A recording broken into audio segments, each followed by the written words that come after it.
শয়তানের হামলা থেকে আপনার ঈমানকে রক্ষা করা দরকার আছে না নাই? তাহলে একটু আমার সাথে কথা বলবেন। ঈমান ধ্বংস হয়ে যায় কয়টা কারণে, এগুলো কি আমাদের জানা দরকার আছে না নাই? একটু খেয়াল করেন তো, খেয়াল করেন। একটু আগে আমরা কোন নামাজ পড়ছি? এশার নামাজ। ধরেন এশার আগে আমি ওযু করলাম, ওযু করে নামাজ পড়ছি, এশার ফরজ নামাজ। ফরজ নামাজ পড়ার পর আমার পেছনের রাস্তা দিয়ে বায়ু বের হয়ে গেছে। এখন কি আমার ওযু আছে না ভেঙে গেছে? সবাই কি আমার কথা বুঝতেছেন? তার মানে ওযু যেরকম হয় আবার ওযু ভেঙ্গেও, ওযু যেমন হয় ওযু তেমন ভেঙ্গেও। আচ্ছা, এবার নামাজ পড়তেছি আমি, মনে করেন নামাজের মধ্যে আমার একটা মোবাইল আসছে, তো আমি নামাজের মধ্যেই ধরেন হাত বাঁধা অবস্থা নামাজের মধ্যে বলছি, এ ভাই আমি নামাজের মধ্যে আছি, পরে কথা বলেন। আমি পরে নামাজটা পড়ে গেলাম, আমার নামাজ কি হয়েছে না ভেঙে গেছে? তার নামাজ যেমন হয় আবার নামাজ ভেঙ্গেও যায়, ঠিক ঈমান যেমন আনা যায় ঈমান আবার ভেঙ্গেও যায়। তাওহীদ যেমন বিশ্বাস করা যায় আবার তাওহীদ ধ্বংস হয়ে যায়। এখন আপনি যদি না জানেন কোন কারণে ঈমান ধ্বংস হয়, কোন কারণে তাওহীদ ধ্বংস হয়, যে কোনো সময় আপনার দ্বারা ওই ঈমান ধ্বংসকারী তাওহীদ ধ্বংসকারী কর্ম হয়ে যাবে, যার ফলে আপনি বেঈমান হয়ে দুনিয়া থেকে মারা যাবেন। আর বেঈমান অবস্থায় মারা গেলে জান্নাত তো দূরের কথা, জান্নাতের ঘ্রাণও প্রত্যাশা করা যাবে। তাহলে কি আমাদের জানা দরকার আছে না নাই? সবাই আমার সাথে বলবেন, বলেন ঈমান ধ্বংস হওয়ার, বলেন মৌলিক কারণ তিনটি। পিছনের লোকেরা বলে না। এই কথাগুলো বলা সেই জন্য যে আপনি মুখস্থ হয়ে যাবে আপনার। বলেন ঈমান ধ্বংস হওয়ার, তাওহীদ ধ্বংস হওয়ার মৌলিক কারণ তিনটি। কয়টি? এক নম্বর, বলেন এক নম্বর কুফরি করা, দুই নম্বর শিরিক করা, তিন নম্বর নেফাকি করা। আরেকটি আছে, এটা কখনো হয় কখনো হয় না, তারপর বলেন চার নম্বর বিদআত করা। কয়টা বলেছি? আবার বলেন কুফরি করা, শিরিক করা, নেফাকি করা, আর হলো বিদআত করা। এই চারটা কি করব না ছাড়বো?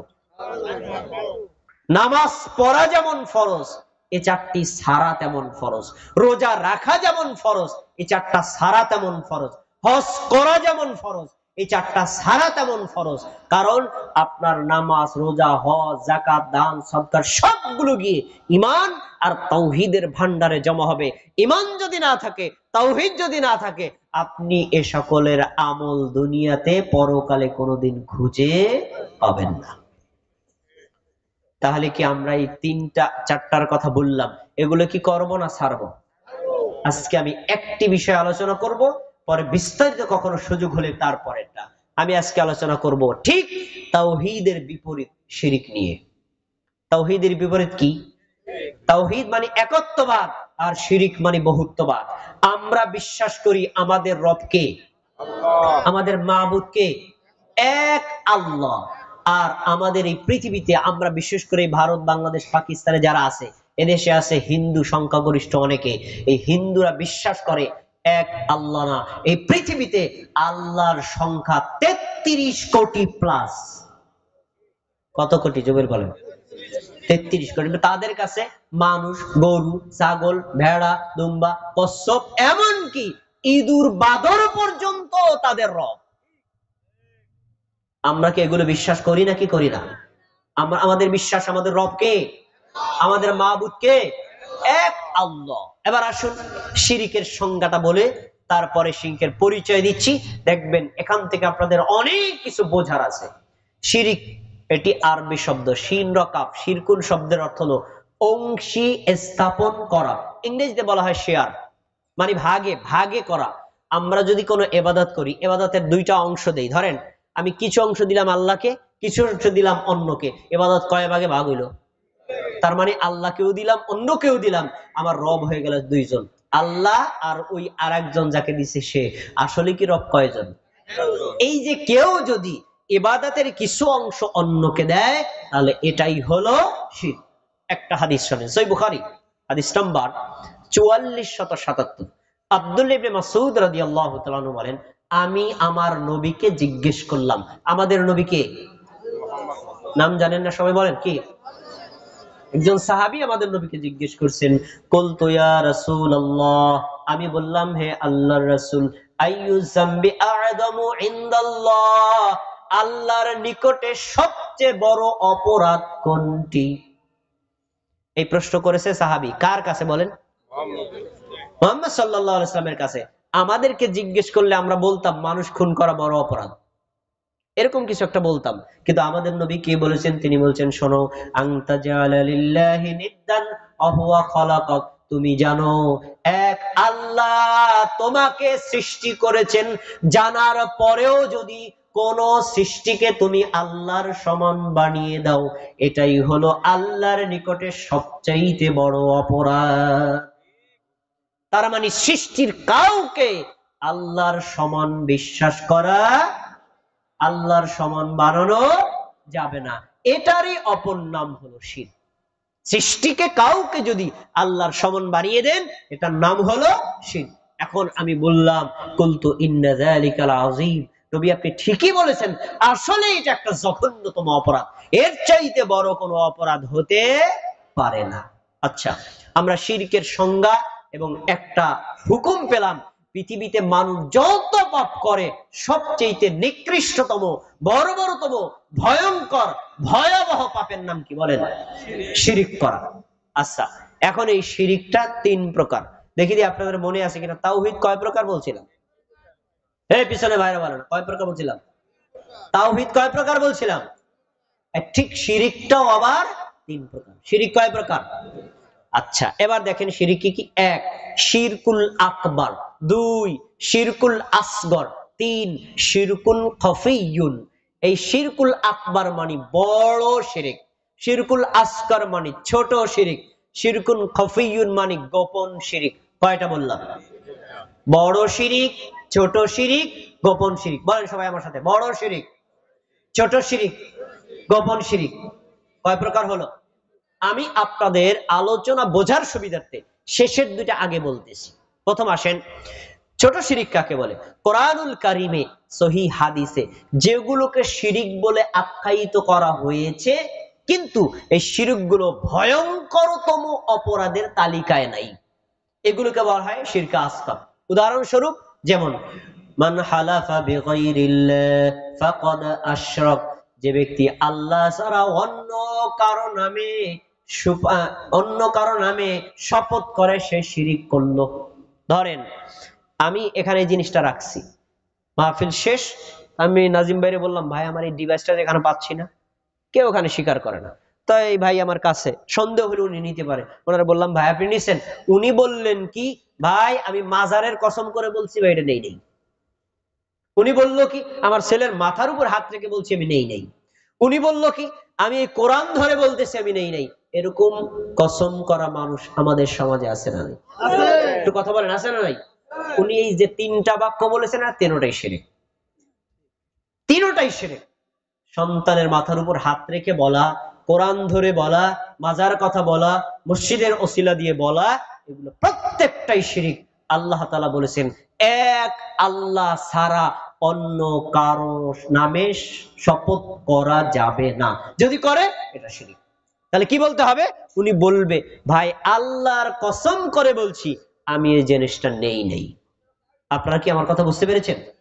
তাহলে বলেন, আল্লাহর নামে শপথ করা এটা হলো তাওহীদ, আল্লাহ ছাড়া অন্য কারণে নামে শপথ করা এটা কি?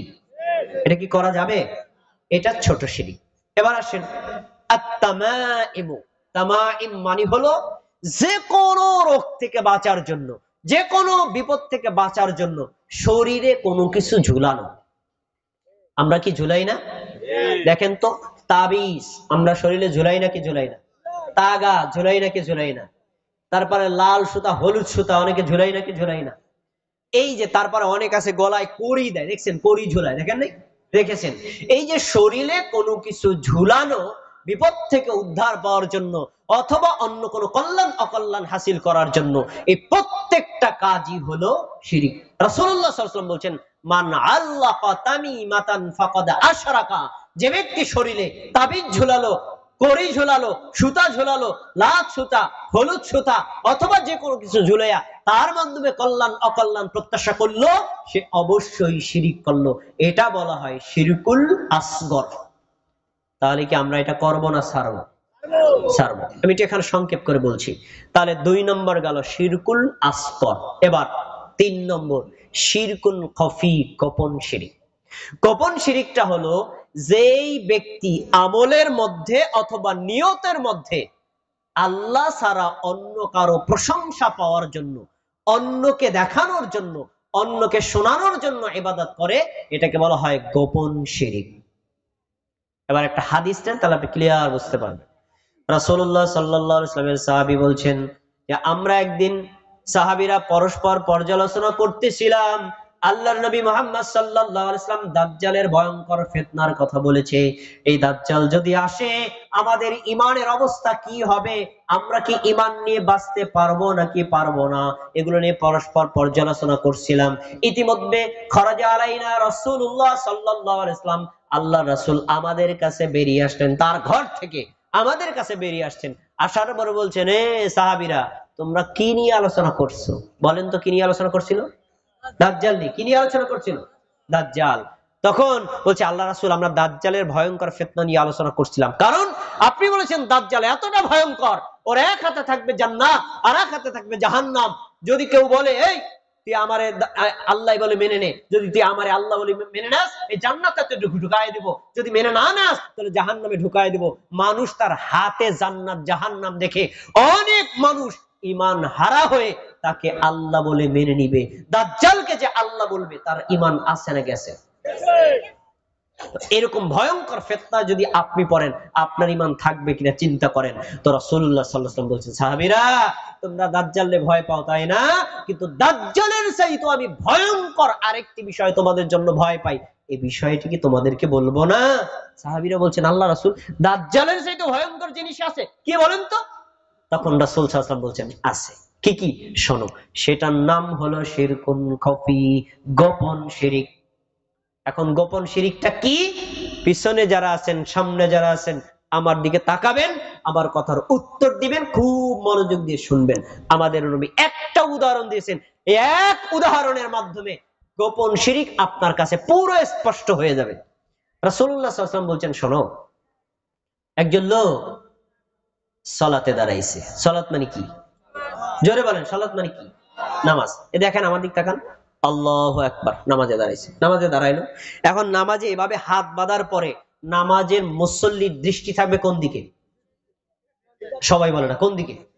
কিবলার দিকে না, সিজদার দিকে। আচ্ছা সিজদার দিকে, ধরেন আমি সিজদার দিকে তাকাই আছি। এখন এই যে ডান পাশে নাজিমউদ্দিন ভাই, তারপরে ইমাম সাহেব আছেন, এখানে আমি দাঁড়ালে সিজদার দিকে তাকালেও অনুভব করা যায় না? আমরা বোঝা যায় না ডান পাশে বাবা কি আছে? এখন আমি নামাজে দাঁড়াইয়া দেখলাম ইমাম সাহেব আমার নামাজের দিকে তাকাই আছে, নাজিমউদ্দিন ভাই আমার নামাজের দিকে তাকাই আছে। তো আমি মনে মনে ভাবলাম এই এলাকায় আজকে প্রধান বক্তা হিসেবে এসেছি, আমি নামাজ পড়তেছি, ইমাম সাহেব দেখতেছে নামাজটা কেমন। যদি নামাজটা ভালো না হয় তাহলে নাজিমউদ্দিন ভাইকে বলবো কি বক্তা আনছো, এত নামাজই ঠিক নেই। তাহলে কি হবে? আমি নামাজটা সুন্দর করে পড়ি। সবাইকে আমার কথা শুনতেছেন? শুনেন। আচ্ছা, নামাজ সুন্দর করে পড়তেছি, ইতিমধ্যে ইমাম সাহেব অন্যদিক তাকায় রয়েছে। তো যখন ইমাম সাহেব অন্যদিকে তাকাইছে, আমার নামাজ দেখতেছে না, এবার আমি নামাজটা তাড়াহুড়া করে পড়তেছি। বলেন তো নামাজ কয় ভাগে ভাগ হয়ে গেছে? পিছনে ভাইরা বোঝে নাই, কয় ভাগে ভাগ হয়েছে? নামাজ সুন্দর করেছি কার জন্য? হয় নাই, ইমাম সাহেবকে দেখানোর জন্য। আর ইমাম যখন অন্যদিকে তাকালো তখন নামাজটা তাড়াহুড়া করে পড়েছি ওইটুকু আল্লাহর জন্য। ইবাদত কয় ভাগে ভাগ হয়েছে? এই যে ইমাম সাহেবকে দেখানোর জন্য, ইমামের প্রশংসা পাওয়ার জন্য, নাজিমউদ্দিন ভাইয়ের প্রশংসা পাওয়ার জন্য, এলাকার লোককে খুশি করার জন্য আপনারা বলবেন বক্তা সাহেবের নামাজটা অনেক সুন্দর, তখন নামাজটা সুন্দর করে পড়লাম। আপনারা যখন দেখেন না তখন নামাজটা তাড়াহুড়া করে পড়লাম। তাহলে নামাজ সুন্দর করে পড়েছি আল্লাহর জন্য না, আপনাদেরকে সন্তুষ্ট করার জন্য। কোন ইবাদতের মধ্যে কেউ যদি এরকম নিয়ত করে আল্লাহও খুশি হবে, বান্দাও খুশি হবে, আল্লাহও খুশি হবে, এলাকাবাসীও আমার প্রশংসা করবে, এই ইবাদতকে বলা হয় শিরিক যুক্ত ইবাদত। এই ইবাদত আল্লাহ কখনো কবুল করবে? কথা বলে না, করবেন? এটার নাম হলো শিরক। তাহলে বলেন তো, আপনারা দেখেন অথবা নাই দেখেন, আপনারা শোনেন অথবা না শোনেন, সদা সর্বদা ইবাদত হবে সুন্দর কার জন্য? সবাই বলেন কার জন্য? আচ্ছা, এবার আমরা কি নামাজ অনেক সময় মানুষকে দেখলে সুন্দর করে পড়ি নাকি পড়ি না? পড়ি। প্রমাণ নেন। মাগরিবের নামাজ ফরজ কয় রাকাত? 3 রাকাত। ফরজের প্রথম 2 রাকাতে কেরাত আস্তে না জোরে? পরে শেষ রাকাত কেরাত আস্তে না জোরে? আমি ধরেন আপনাদের এলাকায় আসতাম, ইমাম সব বসছিল, বলছিল যে আপনি নামাজ পড়েন, আমি পড়াই নাই, ধরেন আমি পড়াইলাম। তো পড়ানোর পরে প্রথম 2 রাকাতে, প্রথম রাকাতে সূরা ফাতিহা আস্তে না জোরে পড়ে ইমাম সাহেব, পরের রাকাতে সূরা ফাতিহা আস্তে না জোরে পড়ে, শেষ রাকাতে সূরা ফাতিহা আস্তে পড়ে না জোরে পড়ে? প্রথম রাকাতে সূরা ফাতিহা ছিল আয়াত 7টি, দ্বিতীয় রাকাতে সূরা ফাতিহা আয়াত কয়টি? 7টি। তৃতীয় রাকাতে সূরা ফাতিহার আয়াত কয়টি? প্রথম রাকাতে যদি লাগে 30 সেকেন্ড পড়তে, দ্বিতীয় রাকাতে কত সেকেন্ড লাগবে? আর তৃতীয় রাকাতে কত সেকেন্ড লাগবে? আপনি ঘড়ি ধরে দেখেন। আমি যদি আপনাকে আপনার নিয়ে নামাজ পড়াই না, প্রথম রাকাতে 30 সেকেন্ড, দ্বিতীয় রাকাতে 30 সেকেন্ড, পরের রাকাতে গিয়ে লাগে 10 সেকেন্ড। আরে কারণটা কি? এটা কারণটা কি? একটু চিন্তা করেন, এর কারণ কি? এর কারণ প্রথম 2 রাকাতে যখন আমি পড়েছি, আপনারা মুসল্লিরা শ্রোতা ছিলেন, আমি পড়েছি আলহামদুলিল্লাহি রাব্বিল আলামিন আর রহমানির রহিম মালিকি ইয়াউমিদ্দিন। আপনারা শুনে বলবেন কি, প্রধান বক্তার সুরটা তো খুব সুন্দর, দেখছো কত সুন্দর করে সূরা ফাতিহা পড়ছে। আর যখন শেষ রাকাতে আপনারা শোনেন না, তখন আমি পড়ছি আলহামদুলিল্লাহি রাব্বিল আলামিন আর রহমানির রহিম মালিকি ইয়াউমিদ্দিন ইয়্যাকা না'বুদু ওয়া ইয়্যাকা নাস্তাঈন ইহদিনাস সিরাতাল মুস্তাকিম সিরাতাল লাযীনা আন'আমতা আলাইহিম গায়রিল মাগদুবি আলাইহিম ওয়ালাদ-দাল্লিন। টাইম কি কম লাগলো না বেশি লাগলো? তাহলে প্রথম 2 রাকাত সুন্দর করেছি মুসল্লিদের সন্তুষ্ট করার জন্য, শেষ রাকাত তাড়াহুড়া করে করেছি এটা আল্লাহর জন্য। ইবাদত কয় ভাগে ভাগ হয়ে গেছে? এর নামই হলো রিয়া, এর নামই হলো সুমআ, এর নামই হলো গোপন শিরক। এই গোপন শিরকে আক্রান্ত মানুষ বাংলাদেশের জমিনে আছে না নাই? এই শিরক করতে হবে না ছাড়তে হবে? 2 নম্বর গেল। এবার আসুন কঠিন একটা বিষয় নিয়ে আলোচনা করব। এই আলোচনা যদি করি, কেউ হয়তো আমার উপর রাগও করতে পারে। রাগ করলেও কি বলা লাগবে না কিনা লাগবে না? শিরক কয় প্রকার বলেছিলাম মনে আছে? আমি আলোচনা শেষের দিকে এসেছি, বেশি সময় কথা বলবো না। ভাই বাজে কত? বাজে কত? 10:30 বাজে না? আচ্ছা, বেশি সময় করবো না, একটু খেয়াল করেন। সবাই কি আমার কথা শুনতেছেন? আচ্ছা, খেয়াল করেন। শিরক কয় প্রকার বলেছিলাম? 3 প্রকারের মধ্যে 2 প্রকারের আলোচনা করেছি, 1 প্রকার বাকি আছে নাকি? কোন প্রকার মনে আছে? আলহামদুলিল্লাহ, নাজিমউদ্দিন ভাই দেখছেন সব আলোচনা মুখস্থ হয়ে গেছে। আমরা সুর ছন্দ দিয়ে করব কি? কাটা কাটা কথা বললে আমাদের কথা মনে থাকে না? আর আমরা দেশে মানুষ মনে করে কি সুর না হলে নাকি ওয়াজই হয় না। এরকম সুর দিয়া মানুষের ঈমান ধ্বংস করে এমন কাহিনী ঘটে নাকি ঘটে না? দয়াল বাবার কদম ধরায় আল্লাহ কান্তাসি, মাফ করো মাফ করো মাওলা ইলাহি। এই সুর শুনছেন না শোনেন নাই? তার মানে আপনাদের বুঝাইলাম সুর আমারও আছে, কিন্তু আমি এটা ব্যবহার করি না। কিন্তু এই যে সুর দিলাম, আপনারা তো ছন্দে মাতোয়ারা হয়ে গেছেন, কিন্তু সুরের মধ্যে যে একটা বিষ দিছি, এই বিষটা কি শুনবেন? এই সুরের মধ্যে বিষ দিছি, বিষ শুনবেন? দেখেন, দয়াল বাবার কদম ধরে আল্লাহর কাছে কাঁদতেছি। কদম মানে কি? সবাই বলে না কদম মানে কি? আল্লাহর কাছে ক্ষমা চাওয়ার জন্য পীর সাহেবের পা ধরেছি। আল্লাহ পীরের পায়ের ওসিলায় হলেও আমাকে ক্ষমা করেন। আরে তৎকালীন সময়ের কাফের মুশরিকরা আল্লাহর ঘর বাইতুল্লাহর মধ্যে 360টা মূর্তি ঢুকাইছিল আর বলেছিল আল্লাহ মূর্তির ওসিলায় আমাদের দোয়া কবুল করেন। আর আমি যদি বলি পীর সাহেবের পায়ের ওসিলায় দোয়া কবুল করেন, ওই আবু জাহেল আর আপনার আমার মধ্যে পার্থক্যটা কি? বোঝে নাই মনে হয় অনেকে। সমান। এই যে ছন্দের মধ্যে বিষ থাকে, ঈমান ধ্বংস হয়, এটা একটা প্রমাণ। আপনারা কি আমার কথা বুঝতে পারছেন? অনেকে মনে হয় রাগও করতে পারে, বলে কিছু করার নাই, আমার সত্য কথা বলতে হবে। এজন্য তাওবা করতে হবে এক আল্লাহর কাছে। আল্লাহর কাছে তাওবা করার জন্য পীর, বুজুর্গ, মাজার, কবর, কোন আলেম, কোন এলাকা, কোন স্থান, কোন বস্তু, কোন কিছুর মাধ্যম ধরা যাবে না। এটা শিরকে আকবার। এই শিরক করলে ব্যক্তির ঈমান থাকে না। শিরকে আকবার সম্পর্কে আমাদের জানা দরকার আছে না নাই? আসেন, শিরকে আকবার কি? আমি দলিল আকারে বিস্তারিত বললে আপনারা একটু বিরক্ত বোধ করবেন। আলেমরা থাকলে বলতাম, তারা তো আমার উপর রাগ করে চলে গেছে। আপনারা যেহেতু আছেন, আমি বাংলা ভাষায় বলছি। খেয়াল করেন, যে পাপের মধ্যে 4টা বৈশিষ্ট্য থাকবে ওই পাপটাকে বলা হয় শিরকে আকবার। সবাই আমার সাথে কথা বলবেন। যেই পাপের মধ্যে কয়টা গুণ, কয়টা বৈশিষ্ট্য? পিছনে ভাইরা আমার কথা শোনেন, কয়টা বৈশিষ্ট্য? যে পাপের মধ্যে 4টা বৈশিষ্ট্য থাকবে ওই পাপটার নাম হলো শিরকে আকবার। এখন 4টা বৈশিষ্ট্য জেনে নেন।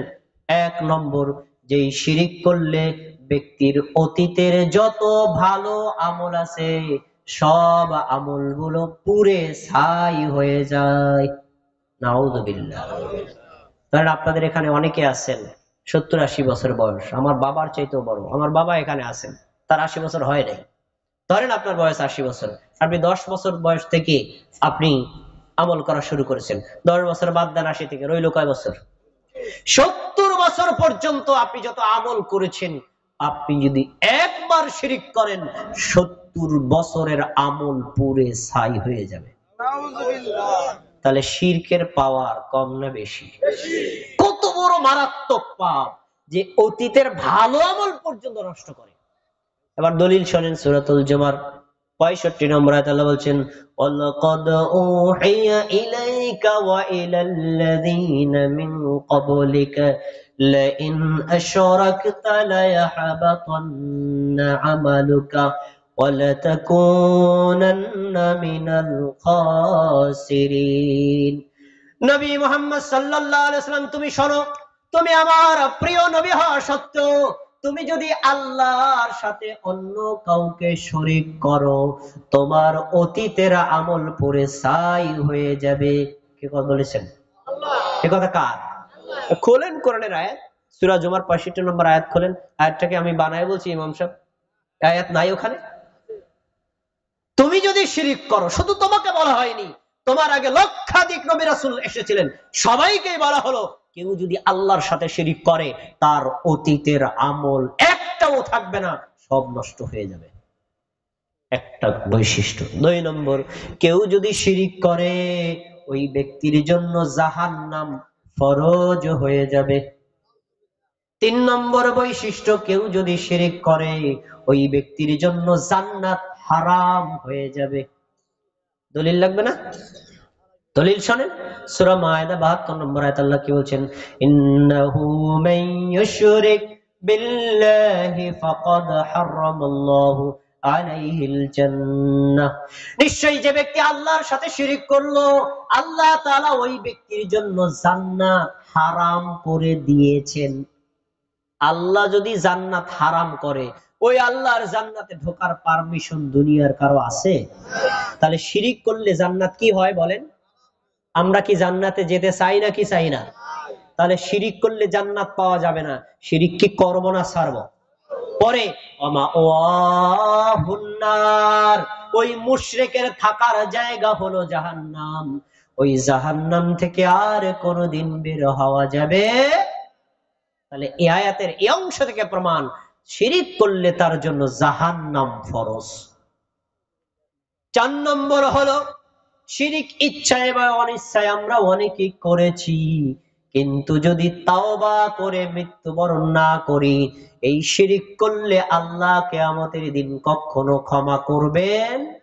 দলিল সূরা নিসার 48 নম্বর আয়াতে বলেন, আল্লাহ বলছেন, ইন্নাল্লাহা লা ইয়াগফিরু আন ইউশরাকা বিহি ওয়া ইয়াগফিরু মা দুনা যালিকা লিমান ইয়াশা। এই পৃথিবীতে মানুষ যত অন্যায় করেছে, মানুষ যদি তাওবা বিহীন ভাবে মৃত্যুবরণ করে, আমি আল্লাহ সব পাপ ক্ষমা করতে পারি, একটা পাপ কখনো ক্ষমা করব না। পাপটার নাম কি? সবাই বলেন পাপের নাম কি? তার মানে শিরিক এতটা ভয়ঙ্কর অপরাধ, ক্ষমার অযোগ্য অপরাধ। শিরিক আল্লাহ তাওবা ছাড়া কখনো ক্ষমা। কয়টা গুণ গেছে খেয়াল করেন, আমাদের টাকায় আমার কথা শুনতেছেন তো? 1 নম্বর বৈশিষ্ট্য, শিরিক করলে অতীতের আমল নষ্ট হয়। 2 নম্বর বৈশিষ্ট্য, শিরিক করলে জান্নাত হারাম হয়। 3 নম্বর বৈশিষ্ট্য, শিরিক করলে জাহান্নাম ফরজ হয়। 4 নম্বর বৈশিষ্ট্য, শিরিক করলে তাওবা ছাড়া মারা গেলে কখনো ক্ষমা পাওয়া। জোরে বলেন ক্ষমা পাওয়া। এই 4টা বৈশিষ্ট্য যে পাপের মধ্যে থাকে, ওই পাপটাকে বলা হয় শিরকে, জোরে বলেন শিরকে আকবার। এবার একটা উদাহরণ দিয়ে একেবারে ক্লিয়ার হয়ে যাবে। বলেন তো আমাদের নবীর বাবার নাম কি? সবাই বলেন বাবার নাম কি? আর আমাদের নবীকে যিনি প্রতিপালন করেছেন তার চাচা, তার নাম কি? আবু তালেব। আবু তালেব আমাদের নবীকে প্রতিপালন করেছেন, বড় করেছেন, নিজের ছেলের মতো দেখেছেন, নিজের ছেলের মতো ছায়া দিয়ে তিনি নবীকে নিরাপত্তা দিয়েছেন। আমাদের নবীর চাচা আবু তালেব যতদিন পৃথিবীতে বেঁচে ছিলেন ততদিন পর্যন্ত আমার নবীর গায়ে একটা টোকা দেওয়ার ক্ষমতা কারো ছিল না। কিন্তু যখনই তিনি মারা গেছেন তখনই মানুষেরা আমাদের নবীর উপর আঘাত করা শুরু করেছে। এমনকি তায়েফের ময়দানে নবীকে মারতে মারতে এমন রক্তাক্ত করেছে, জুতা খুলতে পারেন নাই, জুতার মধ্যে রক্ত আটকে গেছে। নাউযুবিল্লাহ। তাহলে বলেন এই চাচা কি আমাদের নবীর কোনো ক্ষতি করেছে না উপকার করেছে? জীবনে কোনোদিন ক্ষতি করে নাই, উপকার করেছে। এখন এই চাচার ঘটনা শোনেন। সহিহ মুসলিমের হাদিস, যখন চাচা অসুস্থ হলেন আমার নবী চাচাকে দেখতে এসেছেন। আমার নবী গিয়ে দেখলেন আবু তালেবের পাশে আছে আবু জাহেল। এই আবু জাহেল কি মুমিন না মুসলিম না কাফের বলেন? মনে আছে? আর একজন ব্যক্তি আছে আব্দুল্লাহ ইবনে উমাইয়া, এই লোকটাও সেখানে উপস্থিত ছিল। এই লোকটাও ছিল কি? কাফের। এখন আমাদের নবী গিয়ে বলছেন ইয়া আম্মি কুল লা ইলাহা ইল্লাল্লাহ, হে চাচা আপনি বলেন লা ইলাহা ইল্লাল্লাহ। লা ইলাহা ইল্লাল্লাহ হলো কালেমা তয়্যিবা। বলেন কি? আপনারা কি এটা বিশ্বাস করেন নাকি করেন না? বলছে কুল লা ইলাহা ইল্লাল্লাহ, নবী আপনি বলেন লা ইলাহা ইল্লাল্লাহ। যদি লা ইলাহা ইল্লাল্লাহ বলেন, কিয়ামতের দিন আমি আল্লাহর কাছে বলবো আল্লাহ আমার চাচা জীবনে নামাজ রোজা হজ যাকাত দান সদকা কোনো আমল করে নাই, তবে মৃত্যুর সময় লা ইলাহা ইল্লাল্লাহ বলছে, আল্লাহ তুমি আমার চাচাকে ক্ষমা করে দাও, আমি আপনার জন্য সুপারিশ করব। এই অফার যখন দিয়েছে তখন আবু তালেবের মনটা না একটু গলে গেছে। পিছনে ভাইরা আমার কথা কি শোনা যাচ্ছে? একটু মন গলে গেছে, মানে মুড এমন হয়েছে, আচ্ছা লা ইলাহা ইল্লাল্লাহ বলি না একটু, কি আর হবে, মানে এটাকে তিনি এখন সাধারণ মনে করছেন, বলে ফেলি। যখন দেখছে যে কালেমা পড়লে তো মুসলমান হয়ে যাবে অবস্থা, তখন পাশে দুইজন ইবলিশ আছে, কে মনে আছে? আবু জাহেল আর হলো আব্দুল্লাহ ইবনে আবু উমাইয়া। এখন আবু জাহেল বলছে ক্বালা আবু জাহেল ইয়া আবা তালিব আতারগাবু আন মিল্লাতি আব্দুল মুত্তালিব।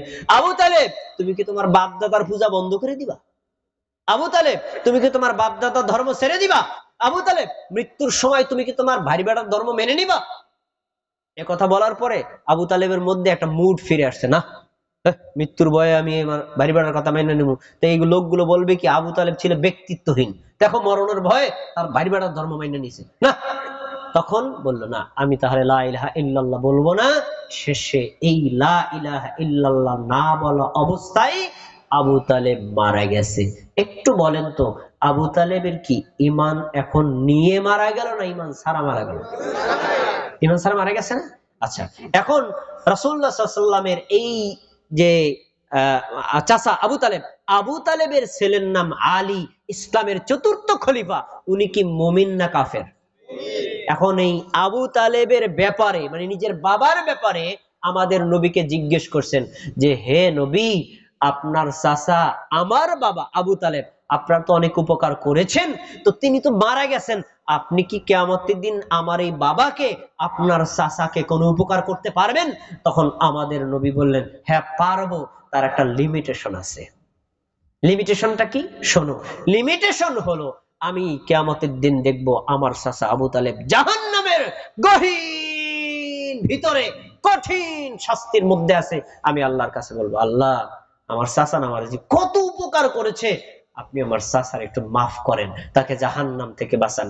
তখন আল্লাহ আমাকে বলবে, মুহাম্মদ তোমার চাচার ঈমান নাই, ক্ষমা চাইতে পারবা না, জাহান্নাম থেকে মুক্তিও চাইতে পারবা না, আর চাইলেও দেওয়া হবে না। ঠিক আছে, তোমার যেহেতু উপকার করেছে, আমি তোমার কথাটা একটুখানি রাখি, কি আমি ওই চাচাকে জাহান্নামের গহীন থেকে বের করে আমি তার পায়ে দুটা আগুনের জুতা পরাইয়া দিলাম। কি পরাইছে বলেন? আগুনের দুইটা জুতা পরায় দিছে। তখন আমাদের নবী বললেন, এটা হলো জাহান্নামের সবচেয়ে কম শাস্তি। তবে এই কম শাস্তির শক্তি কি শুনবা? এই কম শাস্তির শক্তি কি শুনবা? আবু তালেবের পায়ে যখন আগুনের জুতা পরানো হবে, এই আগুনের তেজে মাথার মগজগুলো টকবক করে গলতে থাকবে। বলেন নাউযুবিল্লাহ।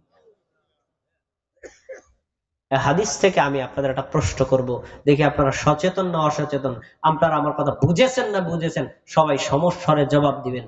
আমাদের নবী কি তাকে পুরো জাহান্নাম থেকে বের করে জান্নাতে আনতে পারছেন? কেন পারলেন না? আলহামদুলিল্লাহ, ক্লিয়ার বুঝে গেছে। কে বলছে বুঝবে না? তাওহীদ আর শিরকের কথা। কারণ তার ঈমান নাই।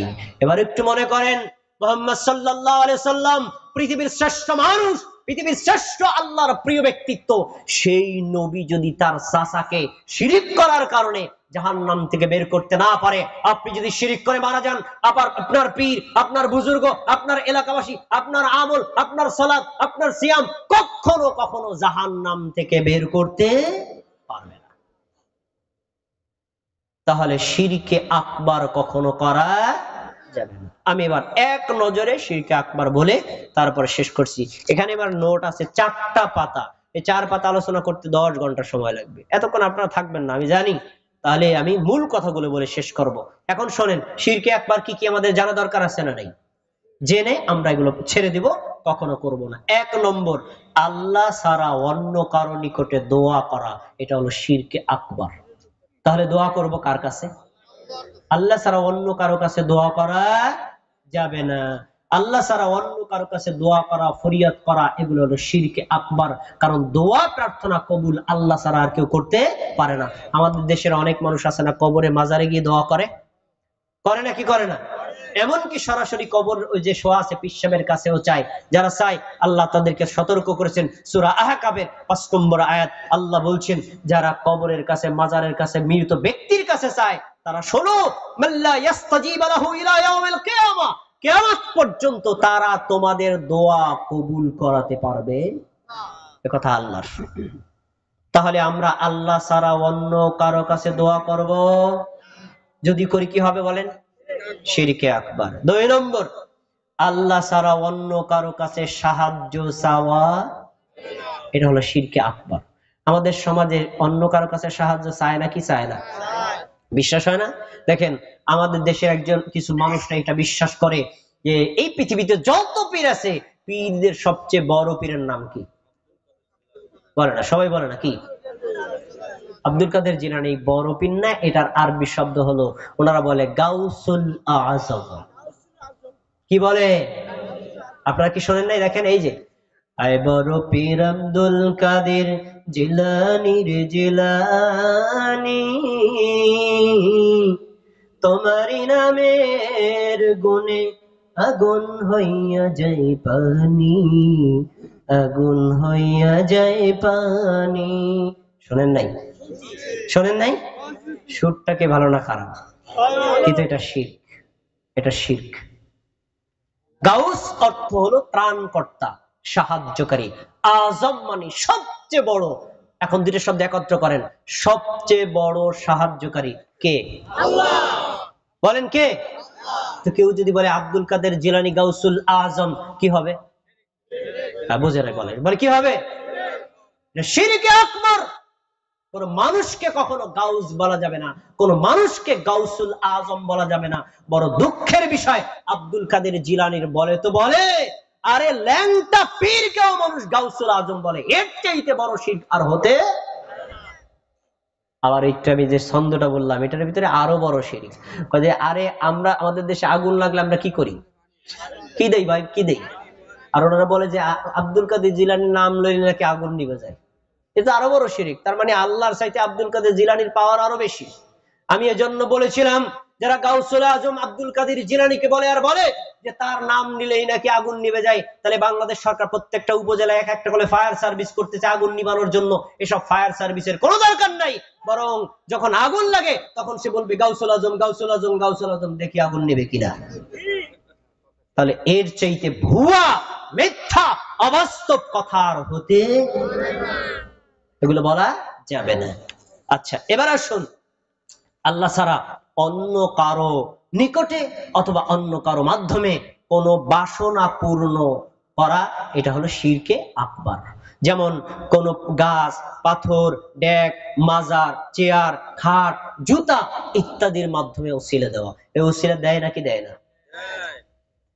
এই কথা বললে আপনারা অনেকে বিশ্বাস করবেন না। আরে পিসাব মরিয়ে গেছে, আগে যে সকল স্যান্ডেল পরতো, এই স্যান্ডেল সিরা স্যান্ডেল টানায় রাখছে, পিসাবের জুতা, এই জুতারও নাকি বরকত আছে, এই জুতার ওসিলা দিয়ে তারা চায়। এটা কি শিরকে আকবার নয়?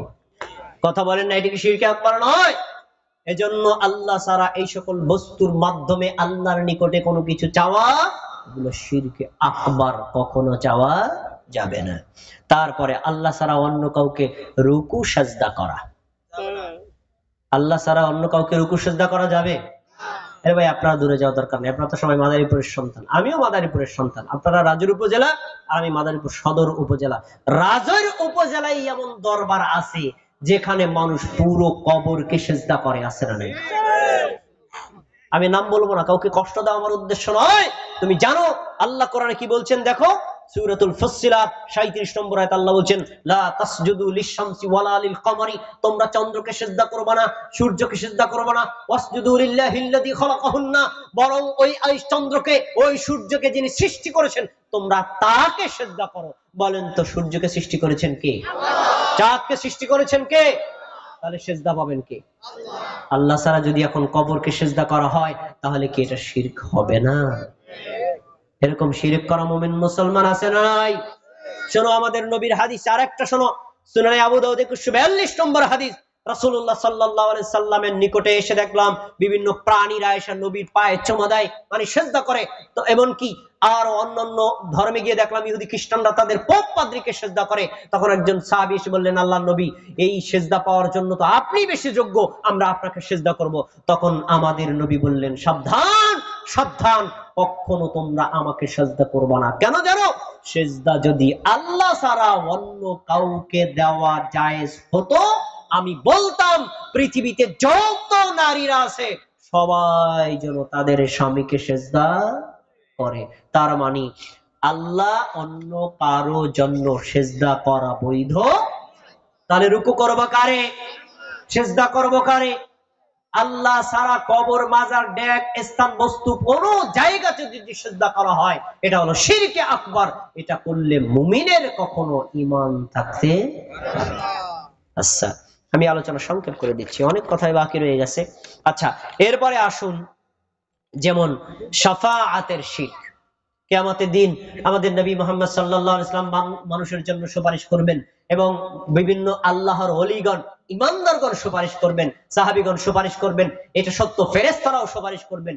কিন্তু সুপারিশের ক্ষেত্রে আমরা অনেক ক্ষেত্রে এমন কাফের, মুশরিক, বেঈমান, বিভিন্ন কবর, মাজারকে পর্যন্ত শাফাআতের কান্ডারি মনে করি। এটা হলো শিরকে আকবার। এরকম শিরক করা মুমিন মুসলমান নাই? নাই? আছেন আমার মুক্তার, আছেন আমার ব্যারিস্টার, আছেন আমার মুক্তার, আছেন আমার ব্যারিস্টার, সেই বিচারের দিন তিনি আমায় করবেন পার। পরে কি বলেন আপনারা? আমি পাপী তিনি জামিনদার, আমি পাপী তিনি জামিনদার। এই কথা যখন বলেন, আপনি তো ছন্দে ছন্দে নাচেন। তারা বুঝাতে চায় আমি পাপ যতই করি আমার আছে পীর, আমি পাপ যতই করি আমার আছে মাজার, আমি যত পাপ করি আমার আছে কবর। ওই কবর, পীর, মাজার নাকি কিয়ামতের দিন তাকে ওকিল হয়ে বাঁচাবে। এর চাইতে বড় শিরক দুনিয়াতে আর হতে পারে? এগুলো শিরকে আকবার, এগুলো বিশ্বাস করা যাবে না। কিসে আপনাকে বাঁচাবে? 1 নম্বর ঈমান আপনাকে বাঁচাবে, 2 নম্বর আমল আপনাকে বাঁচাবে, 3 নম্বর নম্বর, আপনার নবী আপনার জন্য সুপারিশ করবে। 4 নম্বর, মুমিন ব্যক্তিরা আপনার জন্য সুপারিশ করবে। এই আমলগুলো আর নবীর তরিকায় ইবাদত ছাড়া অন্য কোন ব্যক্তি আপনি যাকে মনে করেছেন ওই বস্তুগুলো কখনো আপনার শাফাত করতে পারবে না। এগুলো হলো শিরকে আকবার। আমরা কি এগুলো করবো না ছাড়বো ভাই? ছেড়ে দেব। আচ্ছা, এরপরে আসেন কবর বা মাজার পূজা কেন্দ্রিক শিরিক, একেবারে সরাসরি। একটু আগে তো বললাম রুকু সেজদা, এবার কবর মাজার কেন্দ্রিক সরাসরি শিরকে লিপ্ত হয়। আমাদের দেশে এমন মানুষ আছে না নাই? আরে ভাই, প্রত্যেক বছরের দিন ওরসের সময় কবর গোসল করায়, জানেন আপনারা? ভাই কি করায়? কবর গোসল করায়। আমি কাছে কাছে বলছি না, চট্টগ্রাম যান, চট্টগ্রামের সাতকানিয়াকে গেলে দেখবেন একটা পীর সাহেব আছেন, ওনার কবরটাকে পাকা করা হয়েছে। এমন ভাবে পাকা করা হয়েছে যে ওই কবরটা প্রত্যেক বছরে একবার গোসল দেয়। ওই গোসল দেওয়ারও পানিগুলো নামার জন্য ফুটা রাখা আছে।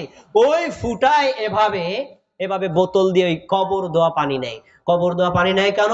নাজিমউদ্দিন ভাই, আপনার মেয়ে বিয়ে দিয়েছেন, 5 বছর হয়েছে, ছেলে হয় না, আরে কবর দেওয়া পানিটা খাওয়ান, দেখবেন ছেলে হয়ে গেছে।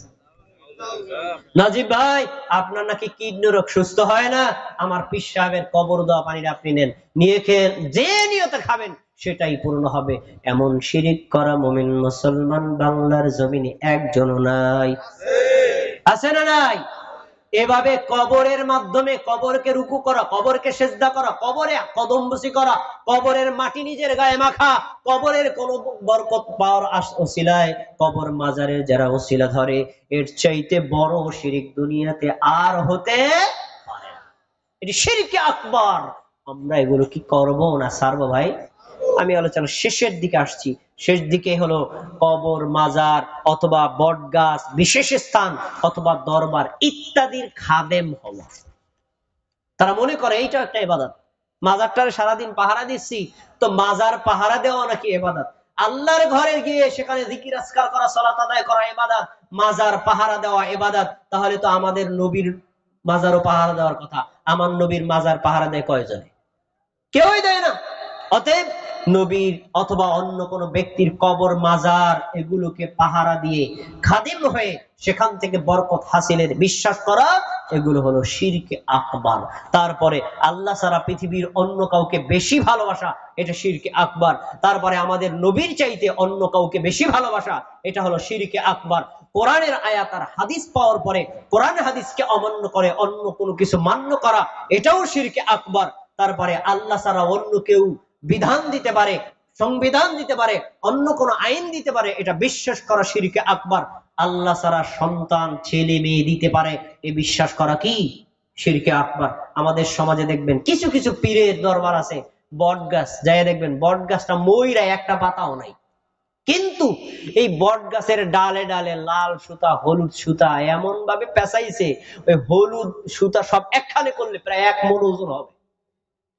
আপনারা কেউ এরকম দেখেন নাই? আর কেন পেঁচাইছে জানেন? পেঁচানোর কারণ হলো ওই যে আমার মেয়ে বিয়ে দিছি, 10 বছর পর্যন্ত সন্তান হয়েছে 5টা, সবই মাইয়া, একটা ছেলে হয় না। মাইয়াটার কইলে মাজারের ওই বট গাছে যাইয়া একটা লাল সুতা নিয়ত করে বেঁধে আন, তাহলেই তোর ছেলে হবে। তাহলে বোঝা যায় বট গাছ তোমাকে ছেলে দিতে পারে, বট গাছ তোমাকে মেয়ে দিতে পারে। কোরআনের আয়াত শোনো, আল্লাহ বলছেন ইয়াহাবু লিমান ইয়াশাউ ইনাসাউ ওয়া ইয়াহাবু লিমান ইয়াশাউ যুকুরা। আল্লাহ যাকে ইচ্ছা ছেলে দেন, যাকে ইচ্ছা মেয়ে দেন, যাকে ইচ্ছা ছেলে মেয়ে দুটো দেন, যাকে ইচ্ছা বন্ধ করেন। অতএব ছেলে দেওয়ার মালিক কে? মেয়ে দেওয়ার মালিক কে? ছেলে মেয়ে দুটো দেওয়ার মালিক কে? আর না দিয়ে বন্ধা রাখার মালিক কে? তাহলে ছেলে মেয়ে চাওয়ার জন্য কার কাছে চাইতে হবে? তাহলে আল্লাহ ছাড়া অন্য কার কাছে এগুলো প্রত্যাশা করলে কি হবে? শিরকে আকবার হবে। আল্লাহ ছাড়া অন্য কেউ ধনী গরিব বানাতে পারে? আল্লাহ ছাড়া অন্য কেউ ধনী গরিব বানাতে পারে, এই বিশ্বাস করা শিরকে আকবার। তারপরে আল্লাহ ছাড়া অন্য কেউ অমর, এটা বিশ্বাস করা আকবার।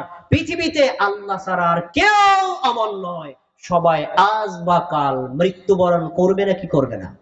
যারা মরেছে তারা তো মরেছেই, ভবিষ্যতে যারা আছে কেউ বাকি থাকবে না, সবাই মারা যাবে। এভাবে পৃথিবী পরিচালনায় গাউস, কুতুব, আবদাল এগুলো রয়েছে, এগুলো বিশ্বাস করা শিরকে আকবার। আল্লাহ ছাড়া অন্য কেউ গায়েব জানে, এটা বিশ্বাস করা শিরকে আকবার।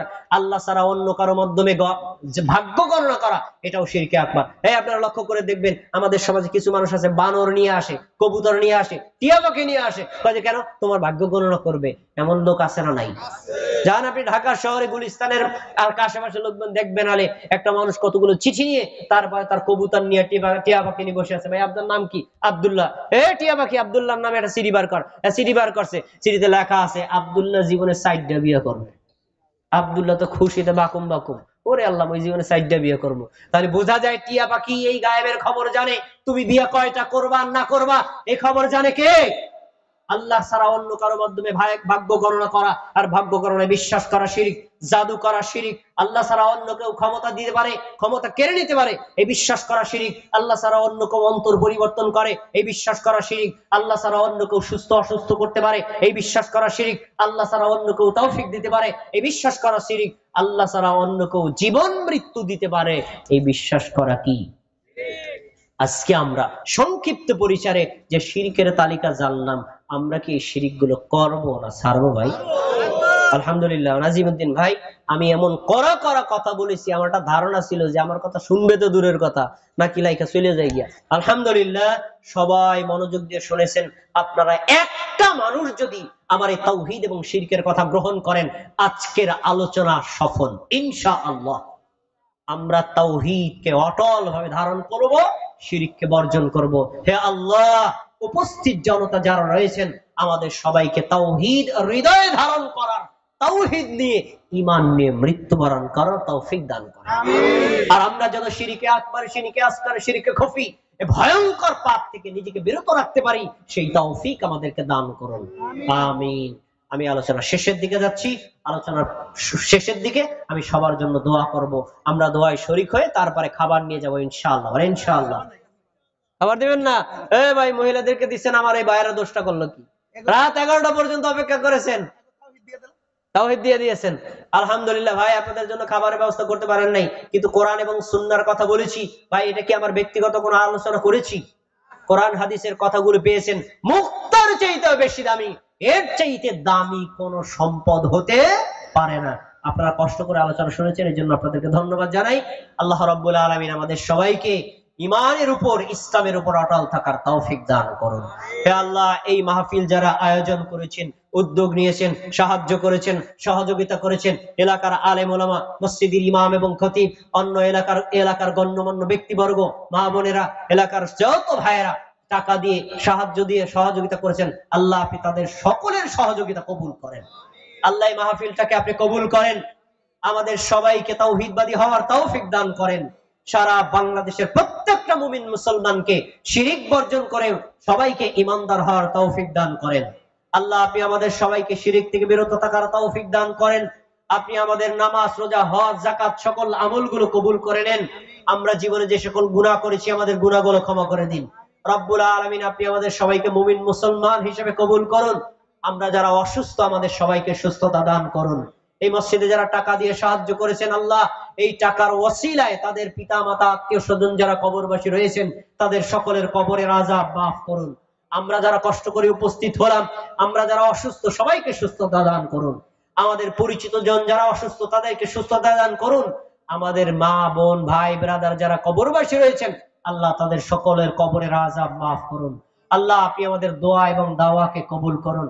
রব্বুল আলামিন, আপনি আমাদের মাহফিলকে কবুল করুন। প্রত্যেক বছর এভাবে কোরআন এবং সুন্নাহর কথা বলা, শোনা, আমাদের হৃদয়ে ধারণ করে জীবনের পাথর গ্রহণ করার তৌফিক দান করুন। আমিন। সুবহানাকাল্লাহুম্মা ওয়া বিহামদিকা আশহাদু আল্লা ইলাহা ইল্লা আনতা আস্তাগফিরুকা ওয়া আতুবু ইলাইকা।